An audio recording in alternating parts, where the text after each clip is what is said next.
started. My name is Eva Furman and I'm the Director for Environmental Policy Center in Syke and also in charge of the theme of built environment and land use, who is organizing this star lecture. And I'm so happy to have Director Joe Ravetz here from Manchester University. This is really an excellent opportunity for us to discuss and hear the latest kind of ideas that you are dealing with, and you have a very high reputation on these issues. This is very important for us internally in Syke, but also, as I noticed, there are so many people from outside Syke, so that is a very good thing. And I would like to start with a small story that came into my mind yesterday when I came to work. I met in the metro my neighbor who I didn't know. She was a medical doctor, a really young lady, still was studying even. And she was explaining to me that in her field she needs to really focus. It's not enough that she's an eye doctor. She can choose 100 different things, and then she can do only that thing. And then I was kind of explaining to her what I do for work, and I was explaining that we are moving the other way. When we deal with environmental issues, we are actually having to deal with all the issues that we have in the societies, in nature, and on global level. We need to deal with systems, and we need to deal with processes, and as we will hear today, we need to deal especially with the connection of people to these systems and processes in the society. And I think this is really important way to proceed with sustainable development. So I'm personally looking forward, and I'm sure that everyone of you are also really excited about this morning session that we are having. So welcome once more, both you and the audience, and now I give the floor to Mika Ristimäki, please. Thank you, Eva. Good morning, everybody. We have a pleasure to have a lecture from Joe Ravetz from Manchester, and a few words before the presentation. The background is that we work with Joe in Plural project. It's a one EU project, 6 years, where we analyze peri-urbanization in Europe. And that was a very interesting time. But during the time, I noticed that Joe has an excellent lecture and the skills of illustration and how to handle the multidisciplinary approach. It fascinated me a lot, and then we noticed that we have the same kind of background, and we shortly said that when we begin in Ministry of Environment the monitoring of urban form in Finland, in 1992, it was possible to me to begin the work in the ministry. Then in that time we have a professor in Helsinki University in Department of Geography, Perttu Vartiainen, and he gave us a book from Town and Country Planning Association, Planning for a Sustainable Environment. And in this book is a very good article from Brainy and Rockwood about the social city region, where is the typology of the city region. And this book was the main driver how to monitor the urban form in city region. And after that it comes different kind of books, and one important book was this City Region 2020, written by Joe Ravetz, and this is very good to explain the different areas in the city region. And then we have had this urban zone project.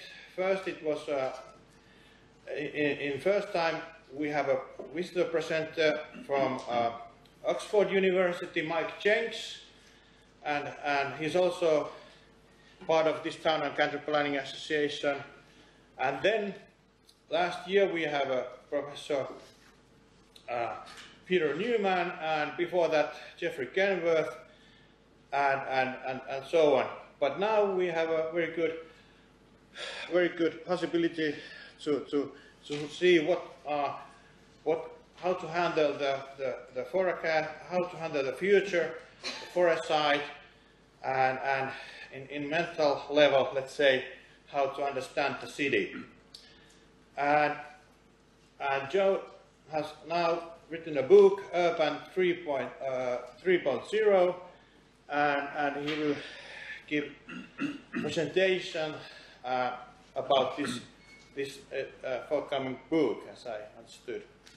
So this is the background, and Joe is visiting in our institute all this week, and tomorrow we have a kickoff meeting of Urban Zone 3, where we focus urban form till 2030 in 34 city regions. There are coming city planners, and Joe will be on tomorrow also lecturing in this kickoff. But now, welcome everybody, and enjoy Joy's presentation. Thank you. Thanks, Mika. Great to be here, and Helsinki is a great city, so thank you for inviting me. And here we have a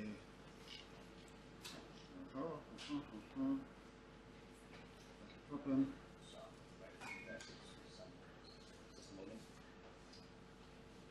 Is the projector Just on? a moment. It's a slow Finn. It was working 5 minutes ago. Is our friend here? Well, can you just check if it's okay? So, I'll start anyway. I have some words in Finnish, which I won't read, but I'm very pleased to be here, and there is one problem. The Urban 3.0 book is not finished yet, and so I'm here to really collect ideas to make sure that the book will be completely up to date and in touch with how people here are thinking about the future and about their cities. So this is a few words which I have to say I get from Google, if anyone here is not speaking English. But let's move to the main agenda. And there's about 4 or 5 parts to this. You will get the idea very quickly that I think in pictures. I was an architect until 20 years ago. Then I moved into planning, economic development and research. These are some of my clients here in a very poor neighbourhood in Manchester. This is the objectives which the clients all have, and also my objective, but I see this in a different way. So first I'm going to talk about connected pictures of cities, then we talk about changes and some little visions of the future. Then we look at more of the Urban 3 content about the thinking city, the intelligent city. And then we look at practical methods and tools. What can we do? How do we do it? There's also some afterwards, which I'm hoping there'll be time for. This is the thinking in progress. And as Mika said, the City Region 2020 was a direct result from the Town and Country Planning Association thinking in London on the garden cities concept. And this is a powerful concept which went all around the world. we were trying 100 years later to bring it into the present day and say, actually, yeah, we're not just building on green fields and things are much more complex. How do we work with big, dirty, problem cities like Manchester and so on? So some of that thinking I'm now taking forward into Urban 3.0, but we're now taking this forward in a way which is much more dynamic. It's much more in touch with the way that people think and the way that people are, have forces that enable them to do things, economic or political or cultural forces. So this is the background. So where does this elephant thing come from? Well, here is an elephant, and as you see, everybody is looking at it with their eyes shut or with a blindfold scarf over their eyes. And many of our futurists talk about the elephant effect. But not everybody agrees. They think it's a snake, or it's a tree, or it's a rope on the tail, or actually somebody then steps in the waste product. So there we have the future vision. Now, this is an update as from last week in the UK. People are saying, what did the future do for us? Why should we bother? And here, actually, we have a very important member of our government, and he says, what we need is growth. This new motorway, this new shopping centre, this will fix our growth problem. No need to waste time. And everybody seems to agree. And also, while they're at it, they're taking down the town hall. It's no use, it's no profit. They could do it in a different way. So then we say, okay, what about cities? If a city is an elephant, and some of us futurists talk about cities in this way. And of course, everybody agrees. Cities are the growth engines, are the money and the ideas all come from the cities. Other people see cities in engineering terms. Other people see cities in social and cultural terms, or in ecological ways. And some people just have a big problem crossing the road, and other people really want to live in the country. But how do they do this? It's not easy. So there you have a picture of connected cities. To get our thinking started, we say, okay, let's draw a little map of a city. As you can see, these cartoons are very, very simple. A child could draw a city like this. In fact, they come to my classes and we draw cities like this. Of course, if I was producing a master plan, then I would spend a bit more time. But this is the concept stage. So we have an ecological system, then we have a production system, then we have a social system in which social value, not the same thing as economic value, important question. Are there economists here in this morning? Are most people planners here? Or environmental people? Yeah, okay. Any economists? Okay, look here, go to your here. And any politicians? The mayor of Helsinki is not here. Okay. So fine, thank you, yes. As you can see, I was an architect, and now once I was a builder and a rock and roll musician. I was a radical activist in London, and now I'm not sure what I am, but I enjoy life. And of course, let's not forget the financial system, very, very important in making sure everything works. Now, the problem is the governance of the city in the middle has to put all this together. How do they do this? Well, they have very little information beyond the data. Everybody is indifferent, has a different view of what is going on, what is important. So it's a big problem for the governments. And usually, I'm talking about the UK mainly, but also other parts in Europe that I go around. Helsinki may be best practice. You know how to do these things. We look to you for saying, yes, this is the example of best practice in Helsinki, maybe. Maybe you can tell me more. But in the UK, yeah, we have a big problem. The city happens almost by accident.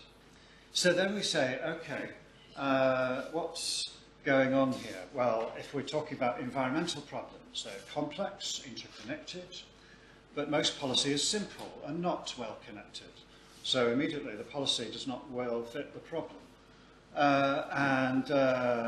Business and enterprise and finance drives most environmental problems, pollution and resources and minerals, but they are responsible not for the environment, only for profit. So really we have a lot of learning to do. And here's a picture of me in the middle of the night thinking, with my new thinking hat on. And this is a close-up of the brain. And then we say, okay, this learning and thinking, we call this policy intelligence. It puts together the economic and social and political and ecological and so on. And we look for the interconnections and synergies in between. So we call this synergistic. I don't know how this translates to Finnish. Most people in English get the idea and they say, what is this synergistic thing? How do we do it? Well, let's look in the dictionary or Wikipedia or something, and so on. So we need methods and tools which can help this whole thing. Design, foresight, looking into the future, planning processes, communications, participation in politics, and so on and so on. And we'll cover some of these this morning. And this is a preliminary map of the interconnections, and as you see, many interconnections.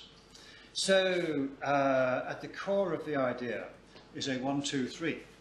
And first we can look at our elephant city. Everything is connected, but it's really like a car or an engine of a car or something. It's a mechanical system. We know exactly how it works. We know exactly how to fix it. We know there is a large through flow of energy and material. Yeah, we have a manual which will tell us what to do. Then we have a 2.0 system. This is more like biology. Well, we can get into discussions about evolution and selection and biodiversity and so on. But just for the moment, we'll say, yeah, this is like survival of the fittest, the big fish eat the little fish, and so on, which is fine. It's great. But humans are not always like this.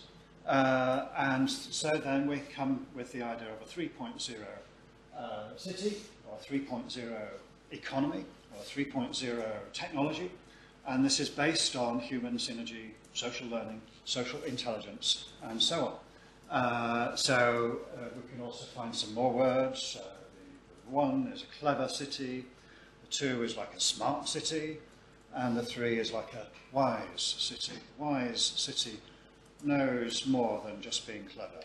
They are wise, they know what to do. And they respect other human beings, and so on.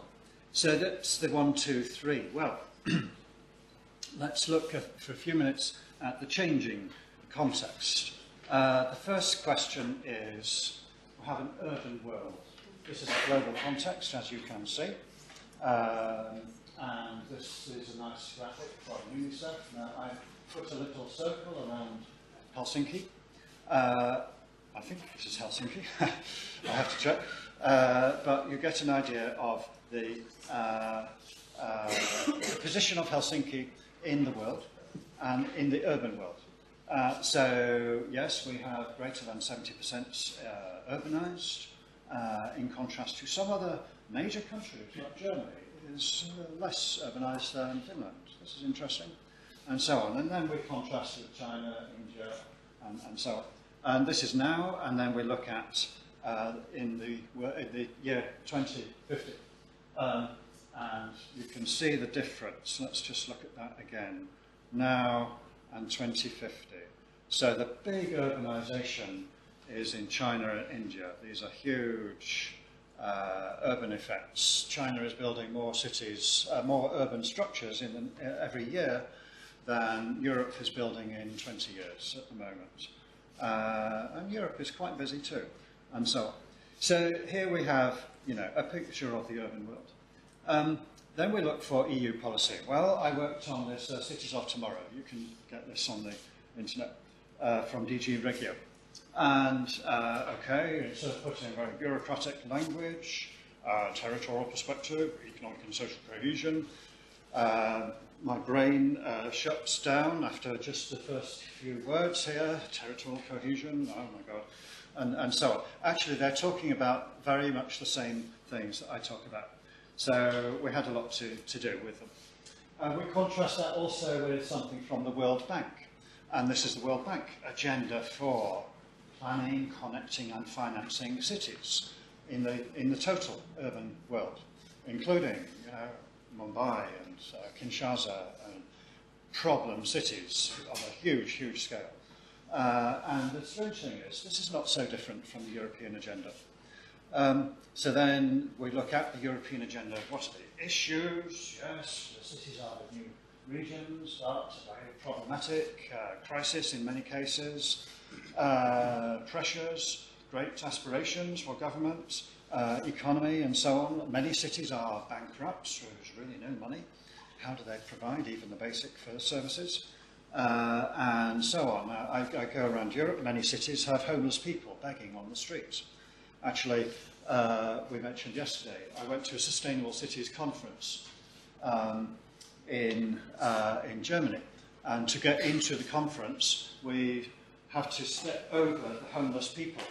So this is not good. So I say to the organisers, why not bring the homeless people into the conference? And they say, oh no, this is risky, security problem, we have no insurance, and so on. So the homeless people are outside, the Sustainable City Conference is on the inside. That's one example. What can be done? Well, again, this is the agenda coming up from Europe, from DG Regio and many other places. But again, if you look at what they can do and how they are thinking, many of the organisations are still fixed on the old models of a 1.0 or 2.0 thinking. So we say, yeah, actually, the problems that we have are like synergy problems, synergistic problems, but the thinking, the policy structures and the economic structures we have are old and fixed and not suitable for these problems. So, okay, we have to change our thinking.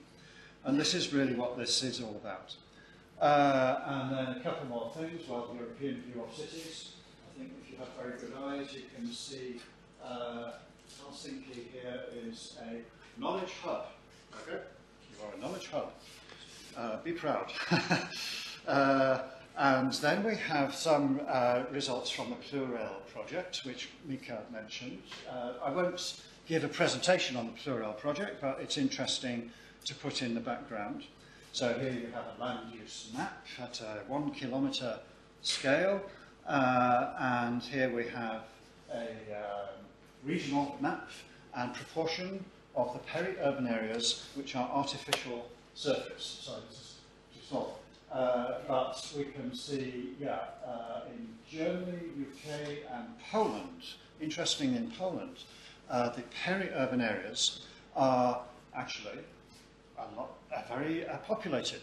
A lot of people are living out there in the countryside.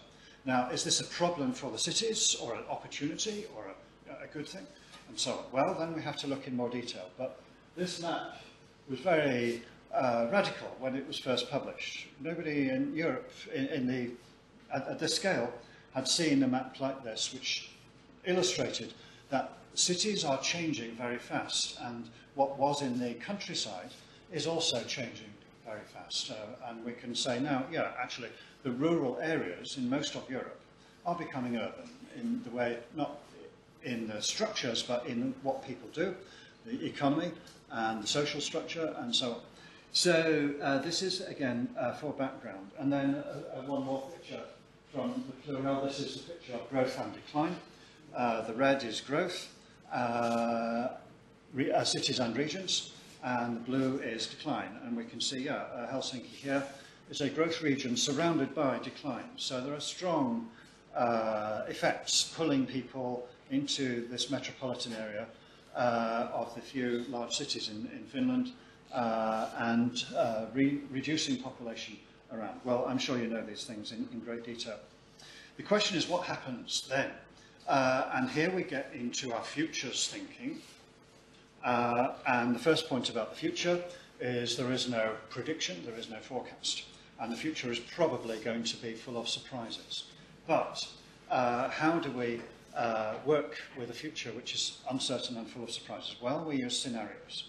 And scenarios are very useful if they're connected to other scenarios. So this scheme, which was used in the Plural project, was based on the IPCC, the International Panel on Climate Change scheme.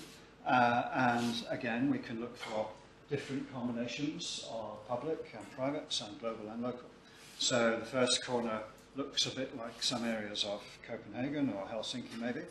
The second corner looks like many areas of UK, where large houses with big cars come and build in great large land areas, and profits can be made by the builders on a large scale. Here we have then a problem situation because everything is local and bottom up and private sector. There is not much protection against floods and similar things. And then finally, we have also a local and community corner, which looks very nice. And actually, my friends in the Green Party will campaign for this kind of future. And say, yes, let's go local, let's grow our own food, this kind of thing. And then we say, oh, yeah, wait a minute. The nice areas are building walls around themselves to keep out the poor people and so on. Now, this is, not very simple, but this is the idea of the scenarios is to say, yeah, what if? Let's push it to the limit. And so then a few words about each one. Well, you have your hyper scenario, hyper-tech, or some word like that. And here is a picture of urban form. The town is this way, the country is that way. Where are we? Nobody knows. This is urban sprawl, and so on. And then we have the water scenario, and here you have a flood and a drought, all at the same time. This is very typical in the UK and some other places. Here we have a peak oil scenario, and as you see here, there's a big argument about energy. Nuclear, no thanks. Wind, no thanks. But we have to stop global warming, and so on and so on. What do we do? Well, big question. And here is one.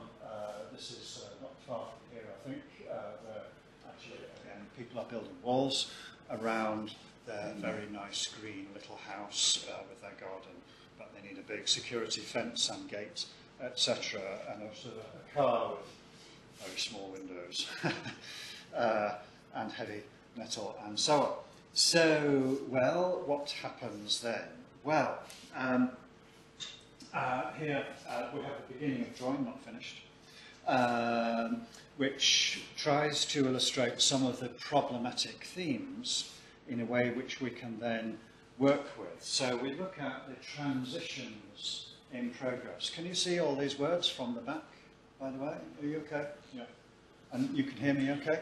Good. And if anyone has a question or a point, please, put your hand and make a comment or a question. That would be nice. Otherwise, I will continue. So we look at shifts in the economic system, the financial system. The digital city is a very interesting, very rapid development. The city as a game, the city as a mashup, the city as a mobile phone app, and so on. And this then maybe feeds into the social fragmentation, which then also contributes to the new kind of ecological, environmental structure of cities, which are really now global flows of materials, energy, carbon, etc. So then we look at some of the opportunities, and in business terms, in new urban forms, and new cultures, and so on. Now, academics and journalists, they will write, thousands and thousands of words about each one of these. That's fine. My job here is to try to look for the interconnections. And this is a job which will never be finished because, as you can see, many, many interconnections, so many uncertainties. But we have some idea of what is going on in terms of the way that cities are changing and the opportunities that could come out if we know how to work with them in a positive way.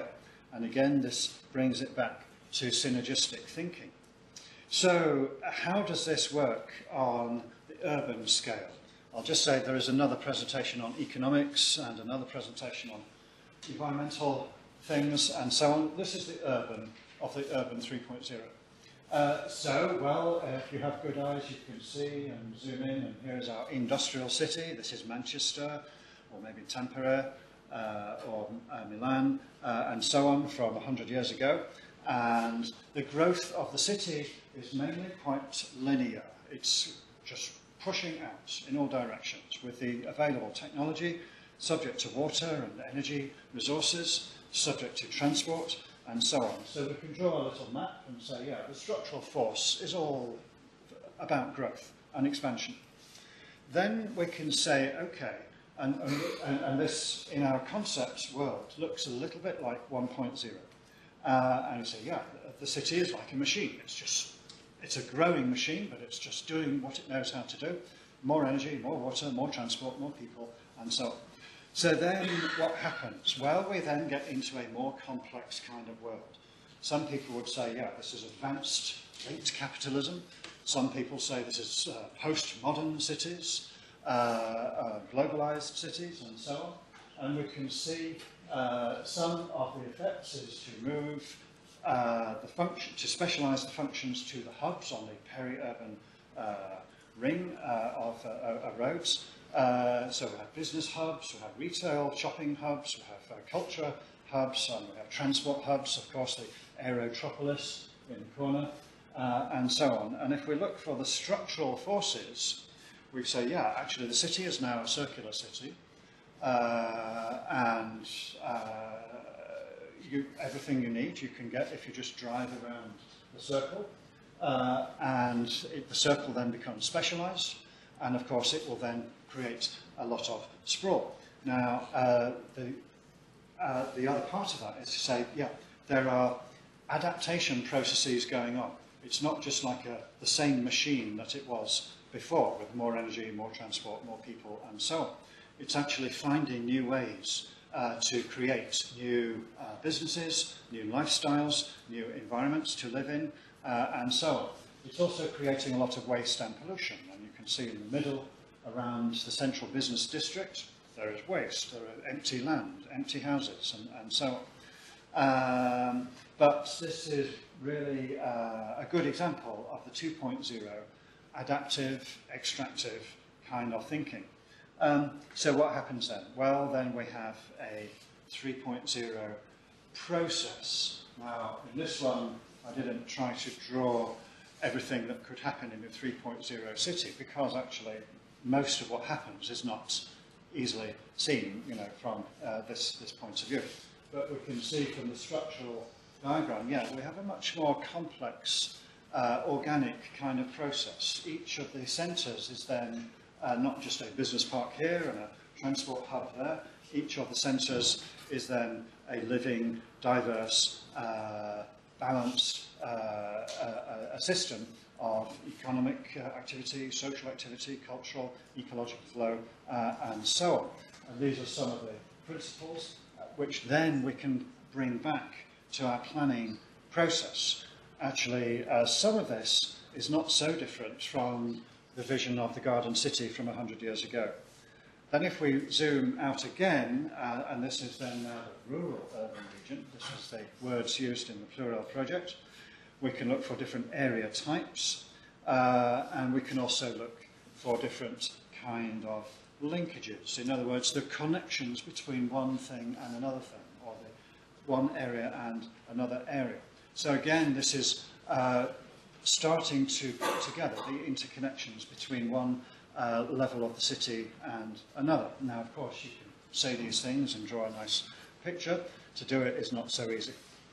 So then, one of the big questions is the urban zone idea.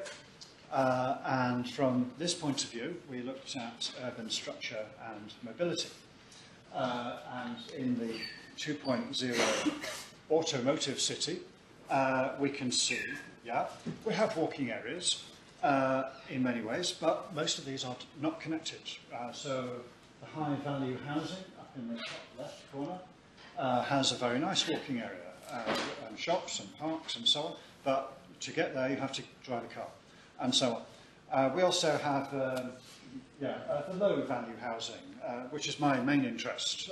High value, I can leave this to the architects. The low value housing is my personal interest. This is at the top centre. And this is also a nice walking area. When the low value housing is built for low value people, then who are welfare and unemployed, etc., then often they gave him grass and trees. And you think, oh, that must be nice for the low value people.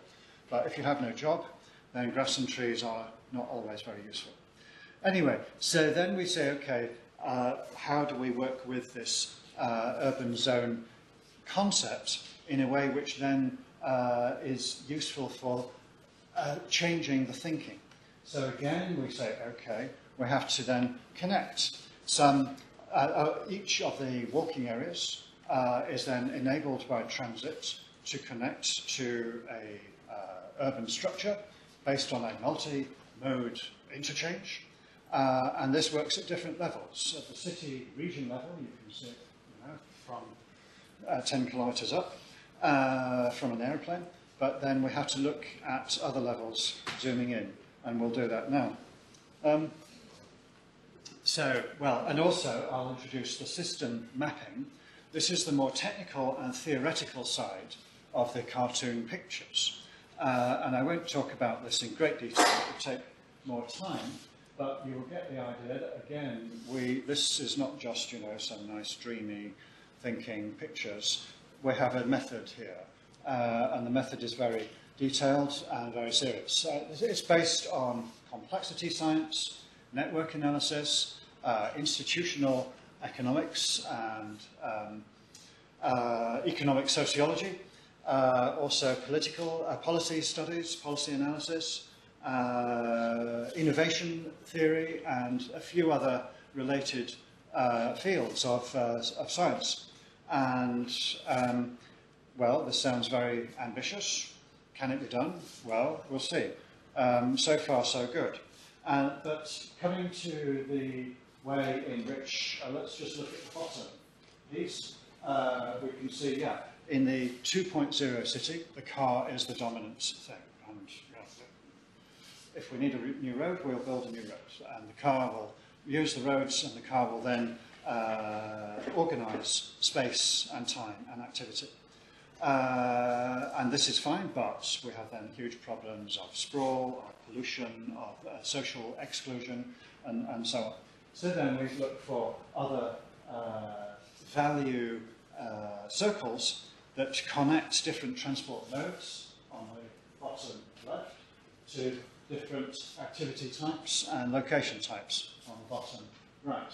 So we have then a much more multiple, diverse kind of picture of how the city is functioning, just in space, access and mobility terms. And there are many other levels which we now come to. So if we talk about the social city, well, we talk about neighbourhoods. And, well, here we have a picture of a typical neighbourhood in Manchester. Maybe there are places like this in Helsinki, not in the centre, I think, but maybe outside, out there. And what we see is, yes, here is your housing, and here is your shopping, and here is your school, and we can see the school is surrounded by a concrete yard and a security fence. Not a great way to put your kids into a prison camp, but that's what we do every day. And so on. And of course the traffic is the king of the space, and the crossroads is, the road is not easy to cross and maybe very dangerous. And our system diagram up at the top shows monofunctional land use, etc. So this is not a great way for people to live. Many people say, let's move to the countryside. Cities are no fun. So what's the alternative? Well, then we look for a more diverse city, a more green city, and at the top right, we look for a city which is more connected. And again, we can use our network analysis, our institutional analysis, and our space-time activity analysis, and so on, to start to say, yeah, we need something like a multifunctional land use with small pieces of land. We look for local linkages, we look for local value connections, and so on. Now, if anyone here is an urban planner, you will probably have seen the work of Jane Jacobs, the great American, actually she was not a planner, she was a journalist, I think, but she had more influence on planning than most planners. And her idea was more or less exactly this. So, yeah, small scale, diverse, multifunctional, etc. This would be great. And she looked at, New York and various other, nice, dense, vibrant, multicultural cities. And that's fine. But the problem is they're very difficult to build. Planners are not very good at building these things, or architects, because these things have to find space in which to grow. You can't draw the plan and say, oh, we have a diverse culture, a diverse economy, and so on our plan. They have to grow. And how do we let them grow? Well, we have to then find some way of growing the garden of urban activity. And we'll come back to this. But again, it's a synergistic kind of problem, and probably we need a synergistic kind of thinking and policy and design process which then helps this to happen. It's not all about the buildings and the plans and so on. So again, we can then use our analytical method, which I will just illustrate very briefly. But it's at the centre of the process is the people. Without the people, then neighbourhood planning cannot really work. And again, on the left-hand side, we have a disconnected situation. Much of my work as a community architect and planner, starting 30 years ago, was with low-value housing, problem areas, poor people, unemployed people, cultural conflict, and so on. And all the time, I would go in as the architect, and you might have heard there was a movement called community architecture at the time. This is in the 80s, when Paris, London, Dortmund, and other cities were experiencing big, industrial change and problems and tensions. So I would go in as the community architect and planner and say, okay, here's a plan of your neighbourhood. Let's talk about where you want the trees or the playground.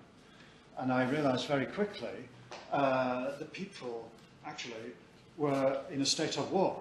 And the fact that there was a burned up car here, and rubbish all over there, and broken windows here, it looked like a war. So, oh my God, this looks like a war. And actually then I discover, you talk to the people, it is a war. Well, it's a quiet war. Not too many people get killed, but it's a war because people are in conflict. And the young do not trust the old, and the incomers do not trust the residents, and this culture does not trust that culture, and so on. So there's a war all over. So the first act of any neighbourhood planning is to work with the people. And this is not an easy thing, it's not a simple thing, but this is what we are really trying to achieve. And for instance, well, one of my big achievements was to, actually this was in Zimbabwe, a different part of the world. But again, I was in Zimbabwe, and there was a new town program outside the Harare, the capital city of Zimbabwe. And I met with the chief planner and so on, and he showed me out of the window, see this marketplace? Yeah, this marketplace is full of small stalls selling bananas or mobile phones, or not in those days, batteries. Everything that the community needed was being sold in a very informal way. Nobody was paying tax very much, and so on. And he said, come back in a few years, all this will be gone. Well, it will be gone. Yes, we're building a new supermarket. for some big supermarket operator to come in, and all those people, they can go somewhere other place. You know, oh my God, you know. So then I got into a big debate with letters and studies for the Ministry of Housing in Zimbabwe to say, okay, well, wait a minute, you have to think again about this. Don't just clear away all of the small people and the small businesses and the little informal enterprises and so on, because if you do that, you will break the community into pieces. And this is my strong feeling. Well, of course, it's not a simple thing. And I felt, white, middle-class, Western person coming to tell the Zimbabwe people what to do. Well, you know, there's a history there. But anyway, so again, we can use some analytical method to say, yeah, let's look at what is going on in this neighbourhood and how best we can work with it. So then, okay, the ecological city. Well, here you have a picture of the carbon which goes around the city. And the interesting thing here is where to draw the boundary. And this is a very important question, because if we draw the boundary around the city, we say, yes, the municipality can invest in low carbon this and efficiency and so on. But actually, the boundary of the city is not the same as the carbon flow system. So then we say, okay, let's draw the boundary around the region. And okay, this is good, because then we can bring in land use and biodiversity and the water system and so on. But again, we're still not covering all of the carbon flow. So then we draw the boundary around the world. And at this scale, yes, we have the whole carbon cycle. This is great. But then we have a management problem or a political problem, which we can see in front of us. So again, this is one of the questions which we have to run with.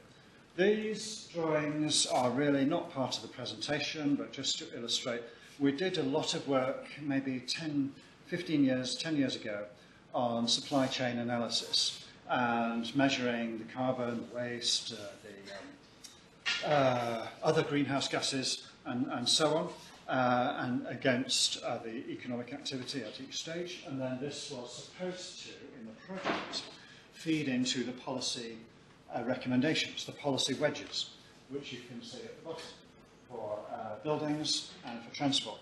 And we thought at the time, yes, if we just have a good enough model and a good enough analysis of the policies which we need here to change the industrial system there with the energy and carbon and waste and so on, then the problem will be solved. And of course, we were wrong. The problem is not solved. We can understand the problem a little better, but the real problem is about the people, the politics, the social structures, the inside story of the economy, and so on. So again, this is all shown by our attempts in the UK at energy efficiency policy. And we see on the left the Green Deal as of last year, 2 years ago. And we see, okay, we have different building types, and we have a close-up of the building, and the problem is nothing is working. We can't invest in energy efficiency because it's too risky. The time horizon is too short. We don't trust the builders. We have no information on what system works. Every house is different and needs a special time to think, oh, what is best for this house, these people, this climate, this garden, and so on. And none of this was happening. So our scheme of Green Deal, complete failure. Only 1% of the houses were completed to this not high standard of energy efficiency. And then, of course, we look at the house and the people, and they have one big car, 3 cars in the drive, and they will go on long flights to Thailand for holidays, and so on, and they have no time. They're very busy people, no time to recycle the waste, all this stuff. So actually, we're not getting very far. Our only progress is due to the shift from coal burning to gas, with some nuclear and renewables. Yes, we are building a lot of windmills, but they're still not the biggest part. and we can look at different parts of this complex system as not just a technical problem, but it's a human problem. It involves organizations, information, learning, trust, and some other things. So then we say, okay, so what can we do? And using our synergistic ideas, okay, we don't have the whole answer, it's not like a checklist, but we have some idea of how we might move forward. And what you see there at the top is the 3 different building types, not just as buildings, but they are a financial system, they are a social system, an ecological system, a technology system, and a governance policy system. Each of these systems needs to work, otherwise nothing can happen.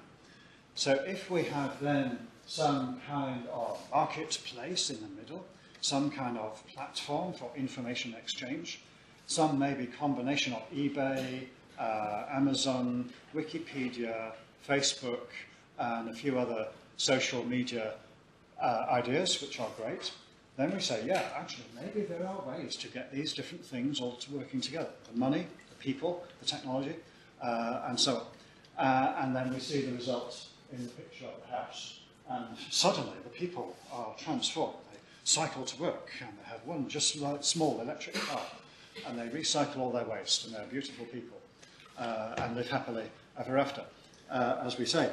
I'm joking. But we can look for these various things in terms of a human marketplace. Also, we look for the role of agents and entrepreneurs, very important. People who can make things happen, people who have a creative idea. And if you look very closely on each of the connections between the money, the power, the ecology, and so on, we have an entrepreneur, an agent, standing, saying, yeah, we can help, well, we can do things, it's okay, and so on. So this is the model which we are now trying to get started in Manchester. And I can maybe come back in next year or something and tell you about the progress. And again, here is the analytical system map. Don't worry about this too much, but what we're doing here is looking for the problems on the left with all of the actors. There is no information, no trust, no learning.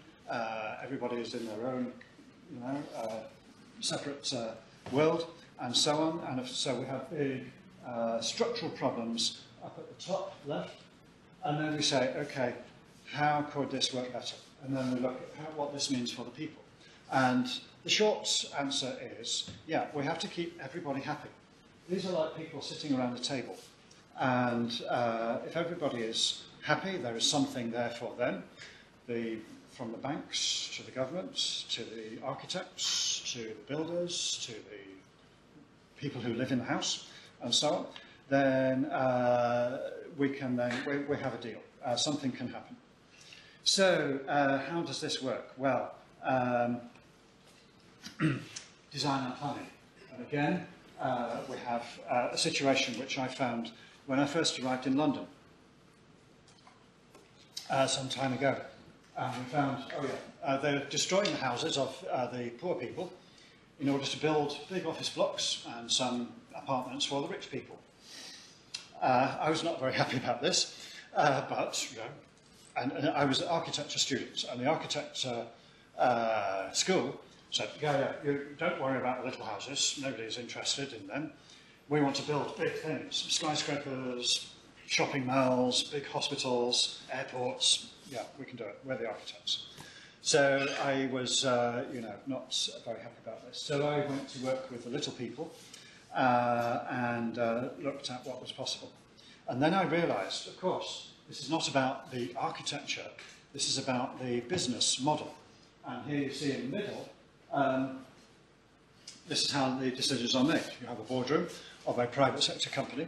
I'm talking here mainly about the UK and other parts of Western Europe. Maybe things are different here, but maybe not so much.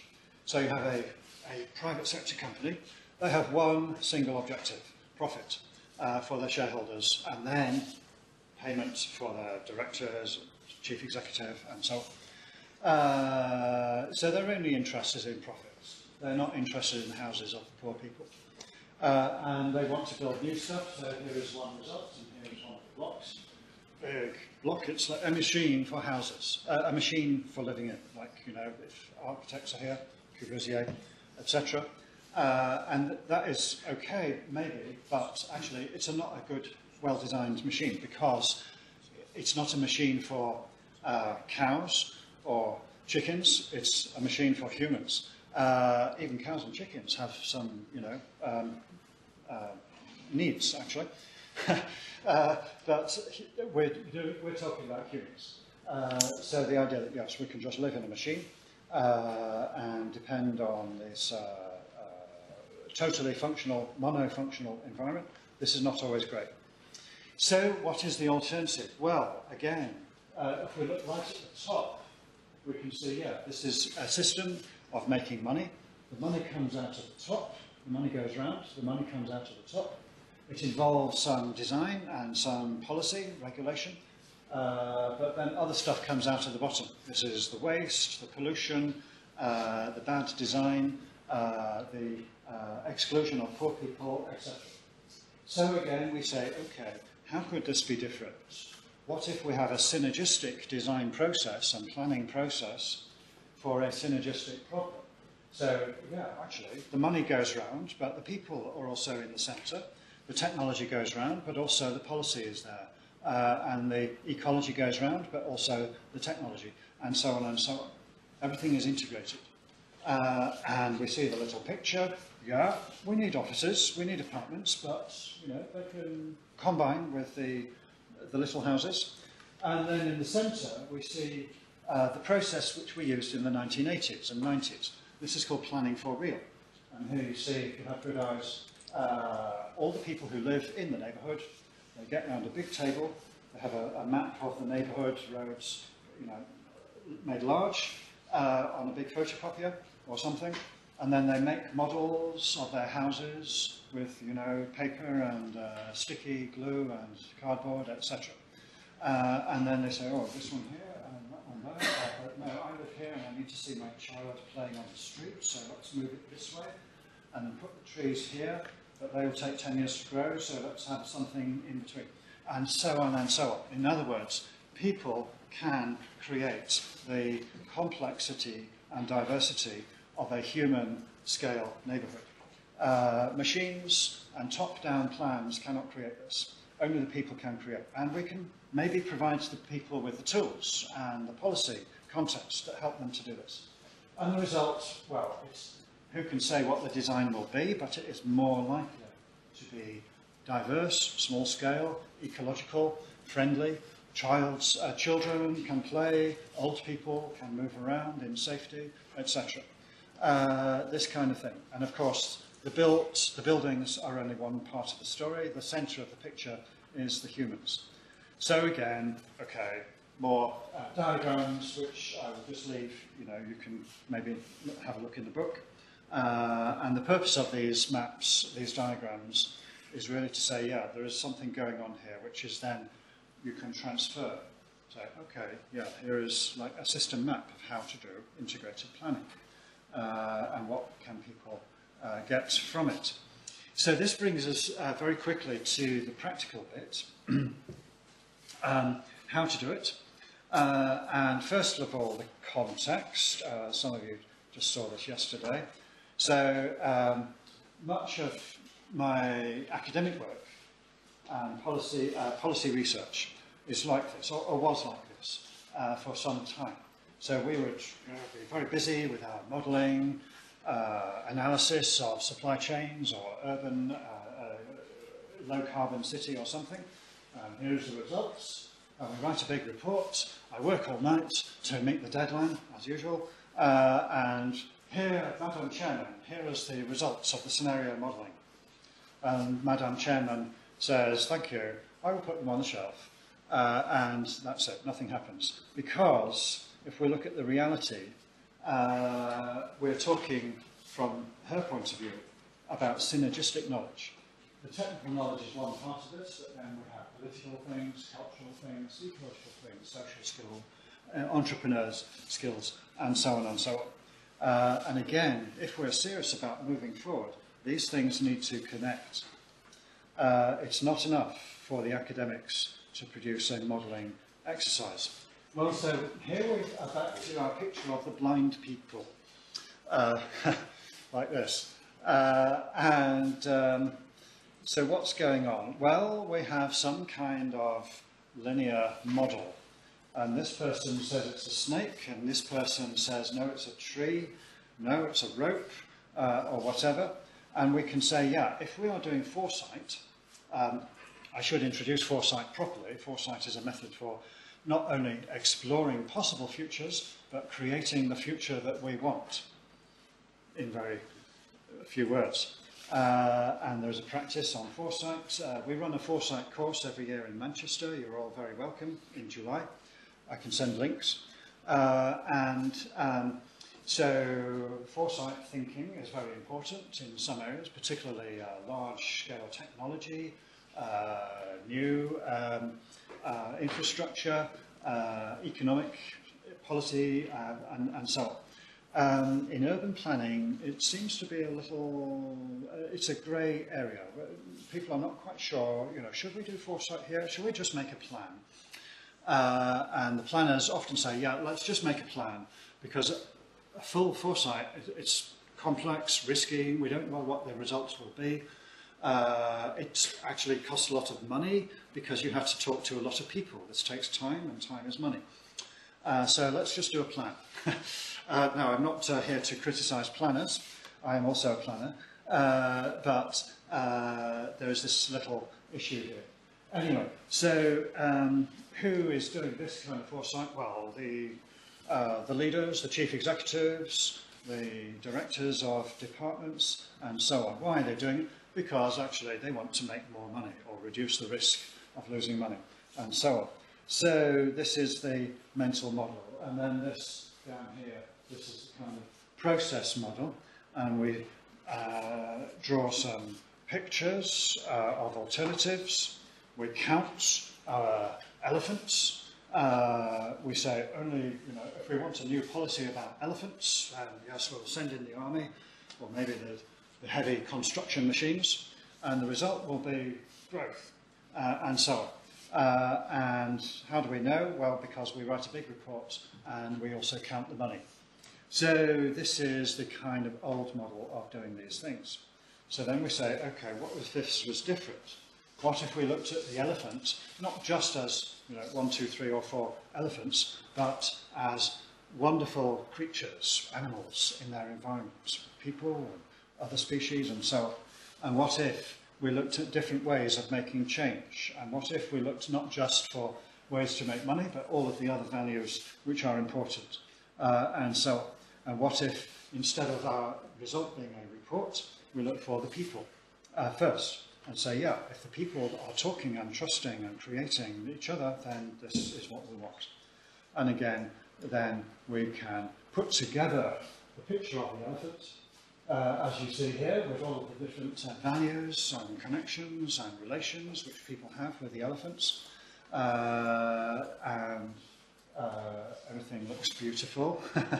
And why are we doing this? Well, because we want to create a beautiful future together. And we see that this is not an easy thing, but it's the way to go. So that's a kind of context. Well, I'll leave out the mapping and so on. But to get to how to do it, well, this is my experience. Different people have different processes. Our friend here has worked at the Consensus Institute, for example, in Harvard, Boston. And I'm sure you could give a great presentation about their work. So this is not so different, but this builds in some of the experience which I've had over the years, and my team, and so on. So anyway, here you see a bunch of people, they're all arguing and talking, and our friend, she is drawing on the flip chart, and the flip chart is a large size, very good idea, a picture of the city.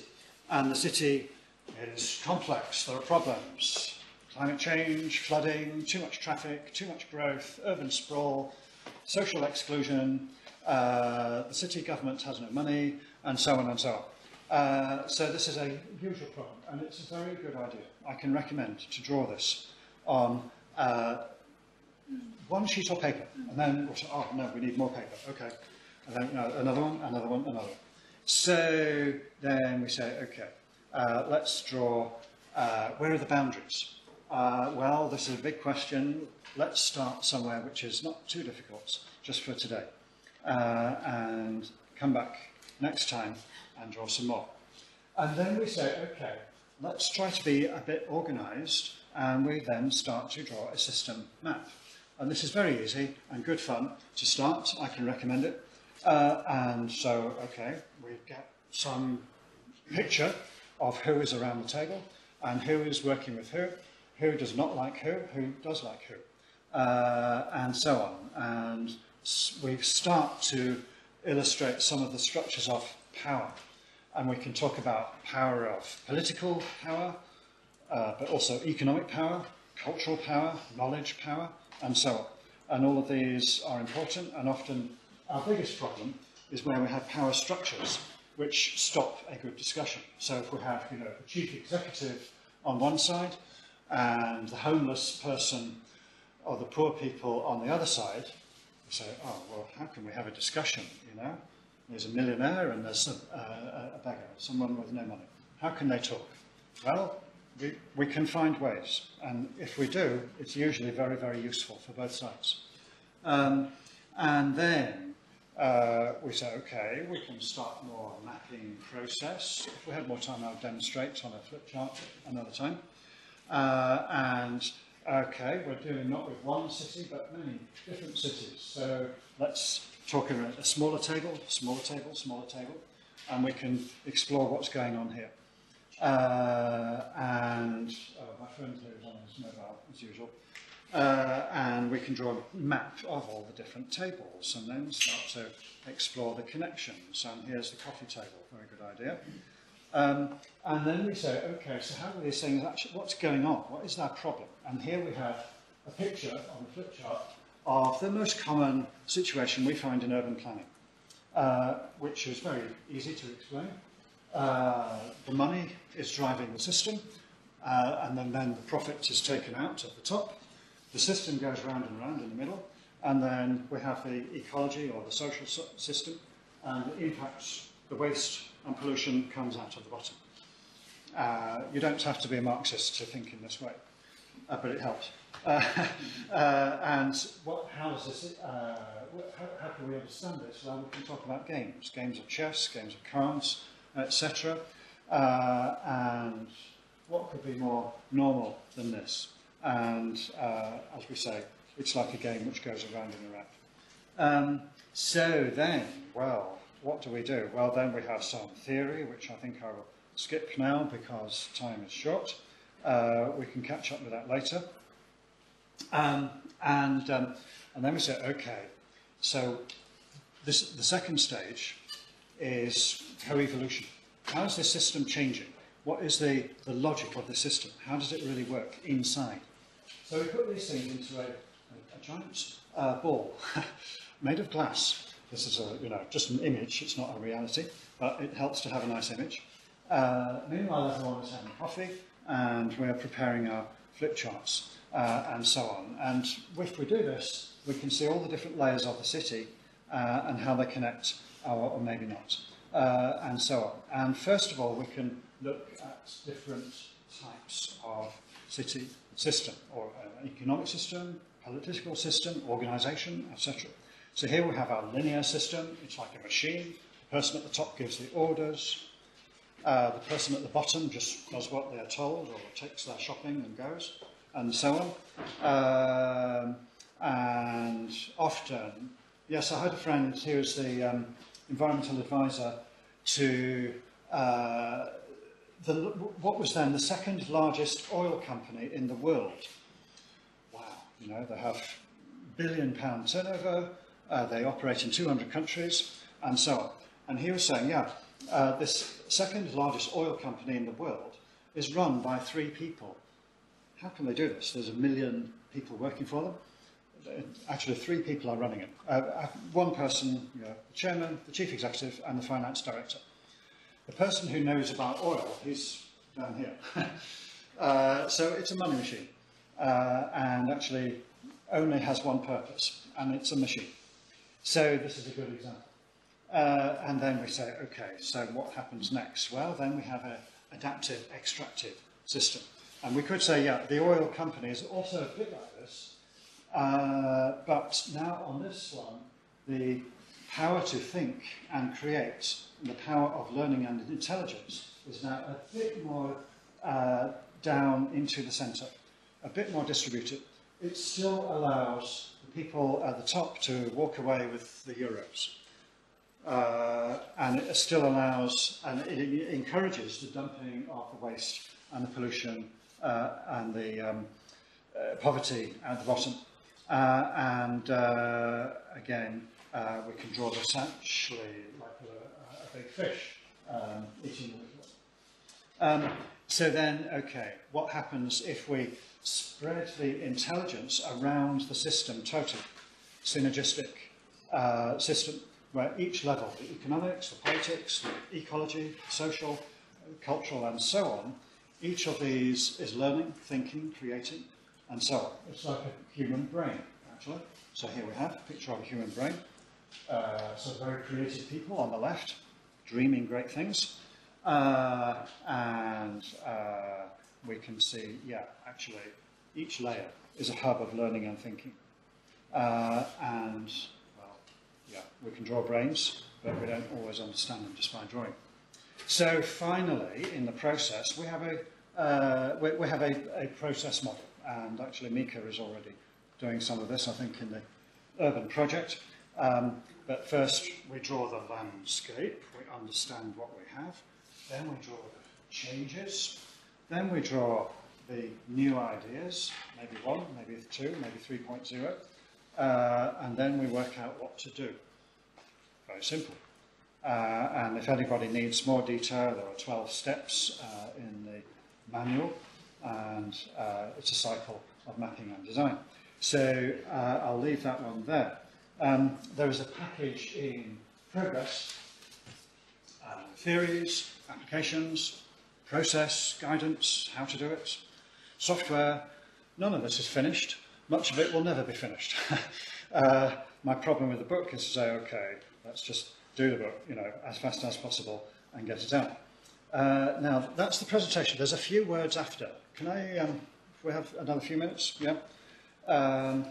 This goes back to the game of governance. And this comes from a storyline which comes at the beginning of the book when you see it. And as you can see, my part-time hobby job is drawing and cartooning and so on. So I'd like to just share these with you. And this is one of our heroes. She comes from an African township. She was actually the mayor of the township. And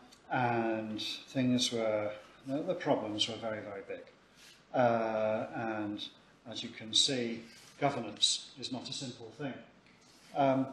So then we say, okay, what is going on? What is this system of governance? It's possible in Finland you have some of these things going on. So we say, yes, okay, it's a game. We can play the game. There are winners, there are losers. There is a game going on. The game is great. We have an election in the UK this year, so everybody's so excited. It's like the biggest game of football anyone for 10 years, but it's a game of politics. Wow, everyone is so excited. But if you look at the reality, these people are like puppets and cashing in their votes. There's a celebrity thing, a fashion thing. And some people are saying, yes, we have a better future. Other people say, yes, we have a less bad future. Other people say, don't trust any of these people. And meanwhile, the global investors are watching our country quietly, saying, so we need the money, thank you, and so on. So then we say, okay, what's the other side of this? Some radical people say, yeah, we want an alternative. Green Party, yeah, Anarchist Party, and so on. But actually the main business going on, which they get all the voters, put them in a big fishing net, and so on. we have a floating voter problem. Here you can see them floating. Everyone's on their smartphone, and so on. No interest in politics. It's all about Wi-Fi for them. And also then some people are concerned about the underclass. Here we have some strange words, but I'm sure you can get them. And other people say, yeah, it's a problem. They just hide in the cracks and destroy themselves. Very sad. What can we do? And so on. Nobody has the answer to these things. Actually, this book will not have the answer to the social problems. Too difficult. That's coming in the next one. So some people under the road, the underpass, they take the power. But what can they do? Power is very powerful. And people are not always in agreement about what is real power. So real power is in the voice and the energy of the people, maybe. And we can then say, maybe, anywhere where people come together, this is the real power. All of the government and the big buildings, etc. This is maybe something, but not what we're looking for. So then finally, the people come out of the session. Phew, that was hard work. And have a chat while they're walking around. And yeah, these problems are not so simple, so we have to learn some new things, some very old things. We have to learn and talk together. Not a technical fix, not a plan. And most of us actually are very confused. We don't have the right information. We need a crowd to follow, to tell us how to think, and so on. But it's also about aspirations of what is in people's heads. So, so many directions and things to walk on. So we need some kind of map. And here again we see our round table. We're trying to communicate and build intelligence. And then we see also the picture of the city as, you know, different parts and different systems. And we see also examples like the social media.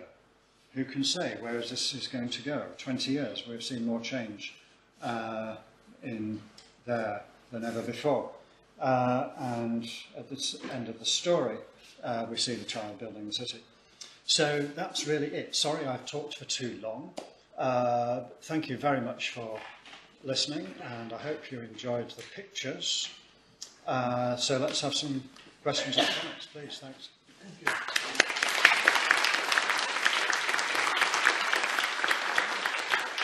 Okay, thank you, Joe. And then now we have a time for to discuss about these themes.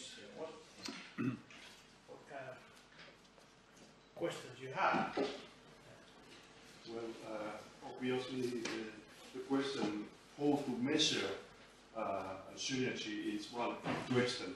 How do you see this measuring issue in synergy foresight? Good question. And there is a more technical presentation which looks at that question. We have indicators, metrics of different kinds, social, economic, political, intelligence, etc. These help, but they're not the whole answer, because actually the synergy factor, this is a dynamic process thing. It's about how people talk, communicate, think, learn or work together and so on. So we can measure some of the results of that when they come through, but it's actually not easy to measure what is going on, you know, in a group of people. There's some experience from the foresight world, futures world, etc. Some experience from organisation studies on organisation learning, organisation change, this kind of thing. And we can learn from those. The other part of the question, or the question back, is why do we need to measure? Are we going to have a league table to say, you know, Helsinki is more intelligent than Manchester. Wow, you know, and so on. What is the purpose of this information? So maybe there are some purposes, but I would be, how do we say, I think there is a risk if you produce a league table. I was working on a United Nations project called City Prosperity Index. So we're trying to measure prosperity. And you can go to the United Nations website and you'll find this thing. And, okay, they measure the number of buses and number of NGOs and number of parks, and very nice. But is this really prosperity? What do we mean by prosperity? So then, we start a discussion about that. And the discussion is more interesting than the numbers. But yeah, good question. Okay. Thanks. Thank you very much, Joe, for a very thought-provoking presentation and nice pictures, nice colors. I have a question about, let's say, the current state of this thinking. I mean, it all looks very good, but do you have examples of cities or regions or blocks or things at any scale where this is really progressing according to the Wise City or Urban Futures 3.0 model or approach? Yeah, another good question. I would say, yeah, it's we have to realize that these processes are not like a checklist. We can't say, okay, this city is 2.0, this one here is 3.0. Some of the 3.0 type thinking and activity is going on, yeah, here and there and everywhere and so on, if we look closely. So I have friends in New York, actually, and the South Bronx Sustainability Project is a great example of interconnected thinking and learning and neighbourhood development and community action. Some of it is radical, some of it is friendly, and they're building, a new society right now, even in the USA, where there's huge problems of, race and poverty and so on. So that's one example where I say, okay, it's not the whole of New York. New York is a huge, complex thing, of course. But these are ways in which some smaller parts of a big city can start to do this kind of process. Now, the question to myself is, how do we make the small things into big things? Because actually the world is, we seem to, the big things are running the world. The big finance, the big oil, the big climate change, and so on. So this is a question, to myself, and this is the purpose of doing this work. I'm sure in Helsinki you will find examples of great things going on. Local projects, food things, supply chain things, maybe, urban planning things, and so on.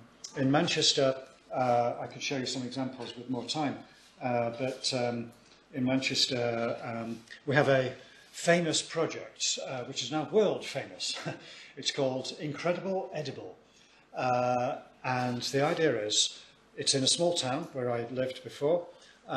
So my friends there said, yeah, we think we could feed ourselves in this town. They don't want supermarket food, they don't want processed food, they don't want to destroy the rainforest, to bring them McDonald's burgers, etc. They want to grow their own food. And I said, well, I'm not sure if this is a good idea. I mean, what can you grow in northern England? It's not easy, but they're doing it. So now the idea that people can grow their own food is now travelling around the world. They have projects, linked with projects in New Zealand and Brazil, and so on and so on. And when I talk to the organisers, they say, well, actually, yeah, we like food, but it's not really about food. It's really about the people. And the food is simply one way the best way, maybe, to get people in a town talking together, working together, exchanging ideas, creative action, saying, oh, here's some land, nobody is using it, let's use it, and so on. So the whole idea of a synergistic development process is right there in this small town in northern England. Okay.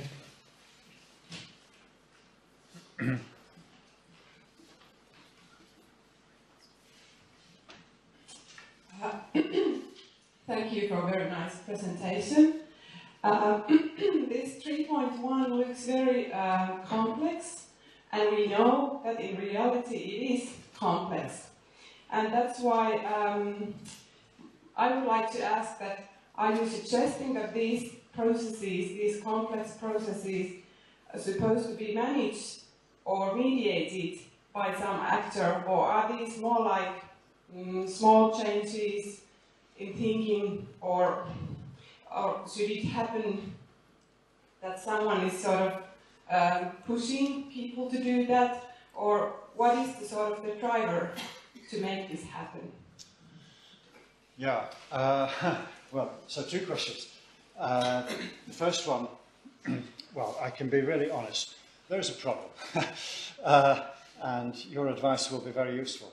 Yes, it's complex. How do we communicate this complexity in a way which people who are not in this room, maybe, not in a university or an institute, can work with? And if I notice some of the most successful ideas in urban planning or sustainability, those are very simple ideas. There's an idea about the circular economy, which I have more slides on sometime else. So the circular economy, yeah, everyone can say, yeah, circular economy, everything goes round, that's nice. So we can understand. And then if we do studies and analysis, oh, circular economy, this is not simple because, you know, things go here and there, and the money and the people and the information and so on. Not a simple thing, but the main idea is simple. Well, okay, so in this scheme, the main idea is 1, 2, 3. And I'm still looking for the best way to make this simple so that anybody can see it and work with it. This is why I draw pictures, you know, because I'm trying really to talk to the children in the school and the people in the housing and politicians who have no time to read anything and so on. I don't think I've succeeded yet. The second part of your question, what is the driver? Well, good question. To answer, we can say, okay, so how do things work now? What is the driver? How did we build Helsinki?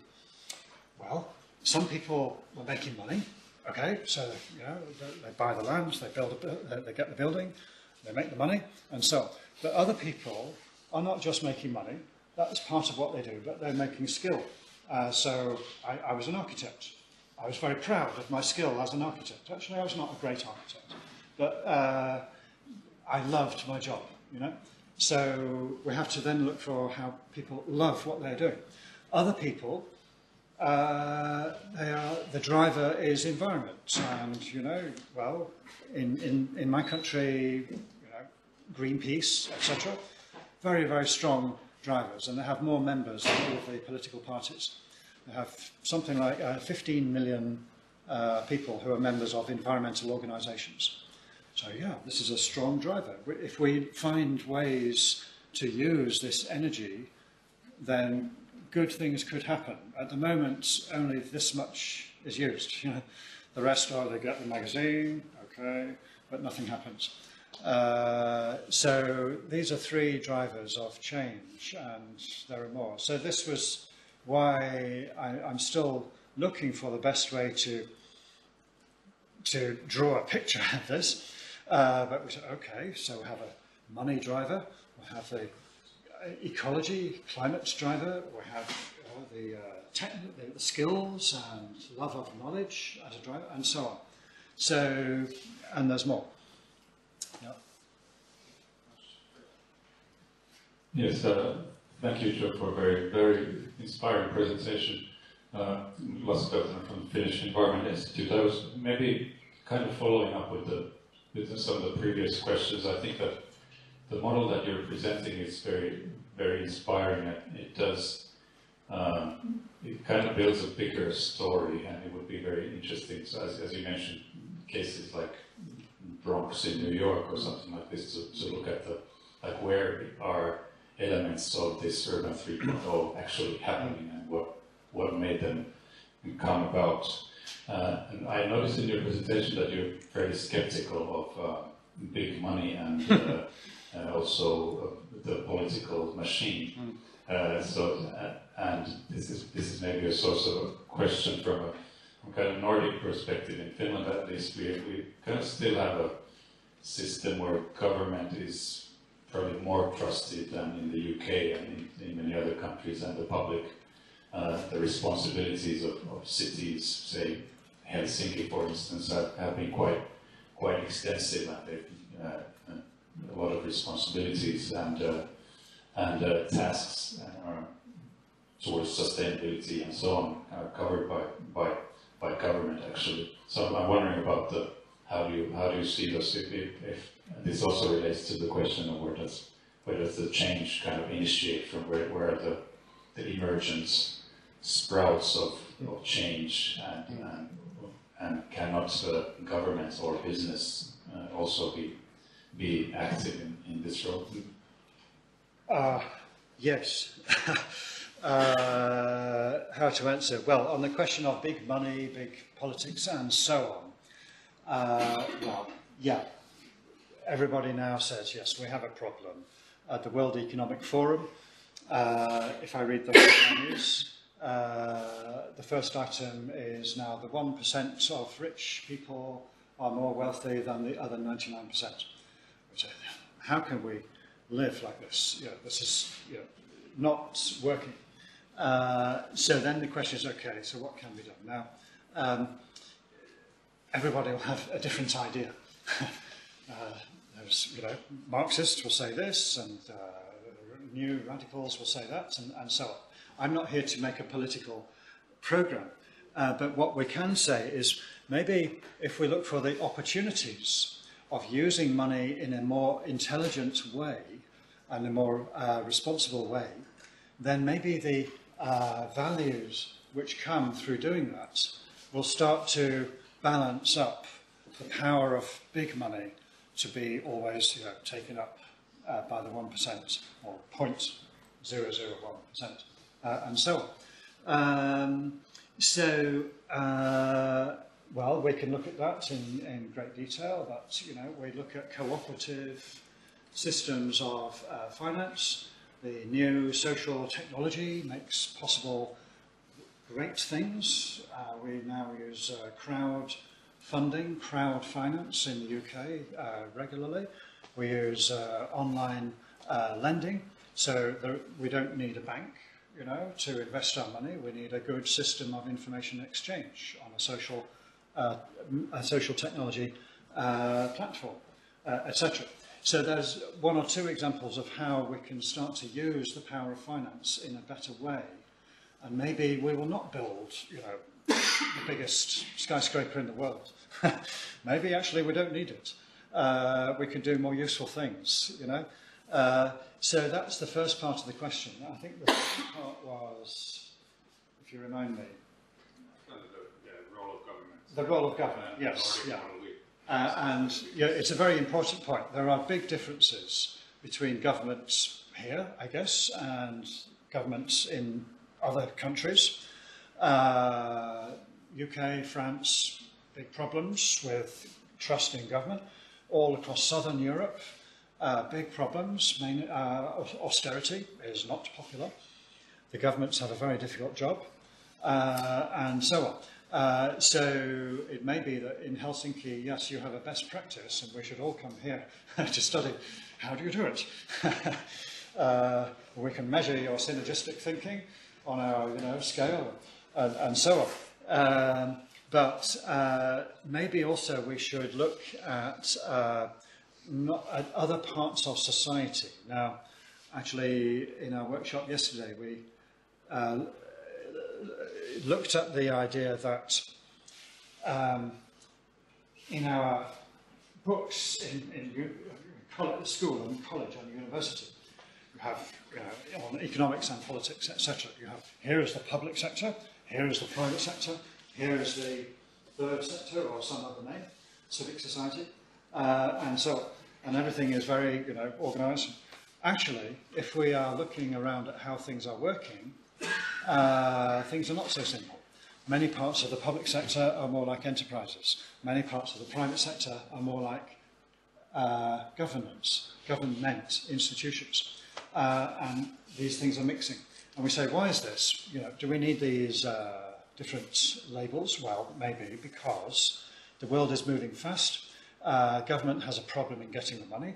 Business has a problem in risk and staying in business, working, and so on. So maybe if some of these different types of thinking are interconnected, we can then begin to look for more useful ways of driving the change, of generating value for people in ecological, social, cultural, knowledge, and so on.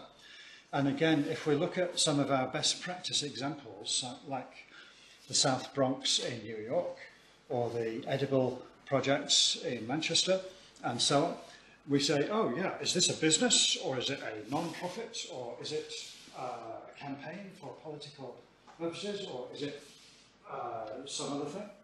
Is it? Well, actually, it's all of these things. They're all mixed and interconnected. And this then allows creative thinking to take place. So the same person, in the morning they're doing a business, in the afternoon they're doing some government thing, in the evening they're doing some NGO thing, and so on. And all of these things are mixed.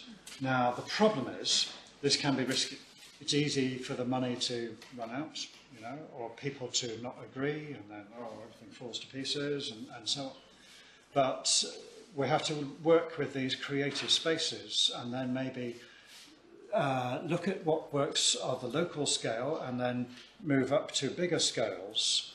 And, well, we can see governments doing this now. And, well, as you might know, many parts of government in Western Europe, and, well, maybe other parts, they're getting private business to run public services, transport and health and education and so on.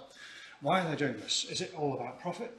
Or is it because other things seem to work? And maybe there are a way in this privatization of public services, some kinds of values can be released, and particularly the energy and creative thinking, which is more easily achieved in the private sector than in the government sector, which is strongly controlled and regulated, etc.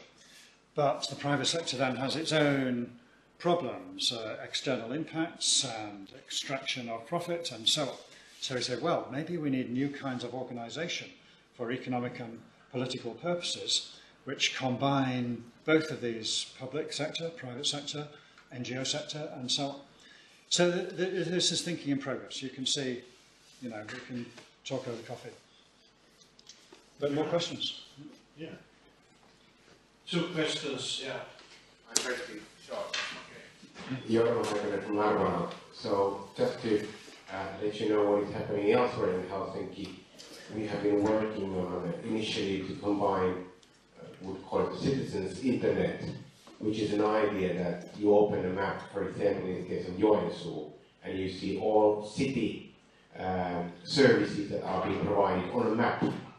So you don't need to go to various websites to find the information. You just open the map and you click a certain location, like for example a library or a hospital, and all the information that the normal citizen needs to know to attend the hospital or go to library can be accessible via this map. And the idea is that this is just a starting point because it's running all on open interfaces. The idea would be that then the private businesses would start loving it, exactly like Google, and provide and even pay to be on the map. So it has this type of commercial consideration included, that who would pay it. I can give you some material afterwards. Thank you. Yeah. Yes, well, we can see technology is great, has great power. I did some work with smart cities on the European level and in the UK and so on. We can also say, yeah, as we have to be careful with the smart city idea. When it's used for something completely practical like this, great, I cannot disagree. Other things are then maybe more, maybe risky. So, for instance, we have the app on your smartphone which allows you to see people near to you in the city. And you can check if they're male or female. You can look up their pictures if they are nice and good looking, and so on. And then you say, okay, I'll meet you here in 10 minutes. And everything is on the map, as you say. Now, we can say, yeah, maybe this is not government, this is social. But actually, the two things are very connected, you know? So we have to be very careful and then say, yeah, there's a possibility this could have, bad results in some ways, or then other possibilities, well. Also, there will be, how do we say, innovation which is disruptive. It will destroy existing businesses. You've maybe heard about the taxis in Germany and in Paris from the Uber system of taxi booking, and you say, okay, this is a great idea. We know we can trust this taxi, and here we are. Everything is on the map. But then, yeah, everything will have to change. So we have to be very careful about the smart city thing. But your map is great. I'll come and have a look. Okay, and then a last short question.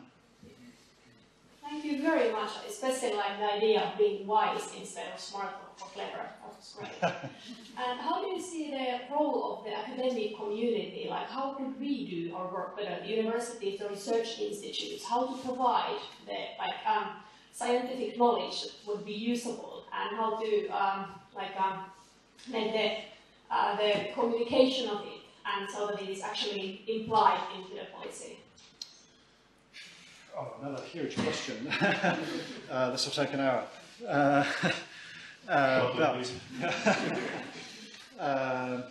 Yes, well, again, we have a little problem because scientific knowledge is organised into fields and disciplines. There's a lot of talk about multidiscipline, interdiscipline working. But this is often talk and not practical action, because I can say for myself, my way of doing this is to think, yes, we need some economics, we need some politics, we need some urban planning, some environmental science, and so on, and then we look for the connections. But then it's very difficult to get grants and funding. It's not easy to get published in the journals because, the journals of economics and political science and so on. So this is a problem in the interconnection of different knowledge. We can also then look on the positive side and say, actually, new kinds of knowledge are coming up all the time. And every day there is another journal, there is another conference, there is another academic community just forming and having networks and workshops, etc. I think European funding, the European research area, has a very important role to do here in making this possible. Large amounts of money and getting people from here to there and sharing their knowledge. And much of this is wasted, or you cannot see the results. I've worked on maybe 30, maybe 40 different European funded projects. I can say at least half of these really were not successful. I work hard and I do my best, but sorry, not successful, because you're bringing together different people from different countries, different cultures, languages, etc. And we are, the kind of projects which I do, they're all experimental. We don't really know what the result can be when we start. But with the European funding, you have to say exactly what you will do, and in month 29 you will do this and have this deliverable and so on. Maybe people here work on this, on these European projects. So there's a problem.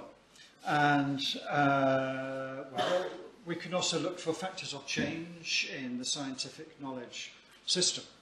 And how do we say? We call it peer-to-peer publishing. So I can write a paper and put it online. I can, set up a website today and message my friends and form a circle on Google or something, etc. So things are, it's very easy to exchange information. What is more difficult, I think, is then to cross the bridge into policy or into business and into the public mind between this often quite difficult knowledge and actually the synergistic ideas. Well, I mentioned complexity science, institutional economics, policy analysis, social network analysis.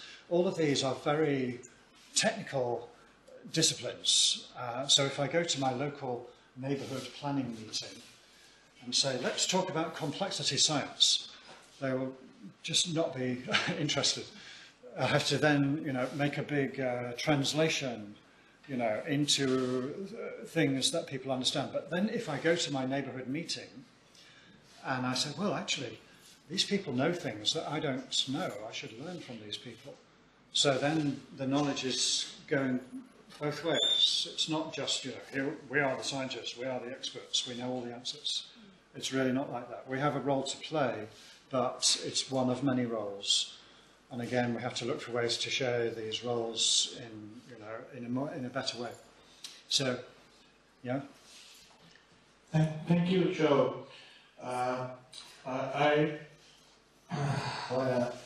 have to say that on tomorrow again we will begin this our new project where we try to draw the roadmap of urbanization in Finland in 34 city regions, and I think that your visit in here, the most important thing from your visit about your visit is that we have to have those roundtable discussions with the cities, and not only that, we really need information about what is possible in the future, also during the next 15 years, and how to handle the future.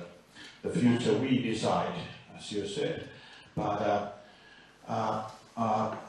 nowadays I'm a little bit pessimistic during the last 4 years about the political decision making in urban areas. It's very difficult, and I think that what we need is more discussion, but we really need also the decision making, and I think that this is one critical point when we analyze and draw this roadmap, the future urbanization roadmap. So thank you for everybody to coming here, and thank you again, Joe, for your very inspiring presentation. Thank you.